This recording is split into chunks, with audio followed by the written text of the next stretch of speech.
Friends, આજે હું તમારી સાથે એકદમ ક્રિસ્પી અને ખસ્તા એવી દહીં પાપડી ચાટની રેસીપી શેર કરીશ. આ પાપડીને તમે ભેળમાં કે પછી કોઈ પણ ચાટમાં ઉપયોગમાં લઈ શકો છો. તો એના માટે મેદો, સ્વાદ પ્રમાણે મીઠું, અજમો અને ઘી ઉમેરી સારી રીતે મિક્સ કરી લઈશું. તો અહીંયા આપણે મૂળ મુઠ્ઠી પડે ને એ રીતેનું ઉમેરવાનું છે.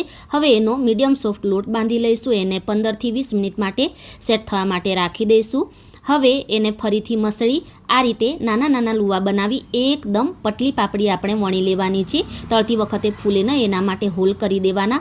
હવે બીજી રીતમાં આપણે આ રીતે મોટો રોટલો વણી ગ્લાસથી કટિંગ કરી એક્સ્ટ્રા લોટ હટાવી ફરીથી એને આપણે વણી લઈશું. તો પાપડી જેટલી પતલી વણી શકાય ને એટલી પતલી વણવાની છે. એને પણ હોલ કરી એક પ્લેટમાં કાઢી લઈશું. હવે અહીંયા તેલ આપણું ના તો બહુ ગરમ ના તો બહુ ઠંડુ એ રીતેનું હોવું જોઈએ.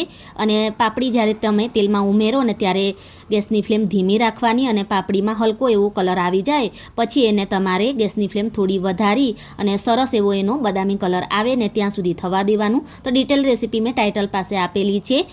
તો આ રીતે પાપડી બનાવી તમે 15 થી 20 દિવસ સુધી સ્ટોર કરી અને જ્યારે પણ ચાટ બનાવવું હોય ને ત્યારે તમે બનાવી શકો છો.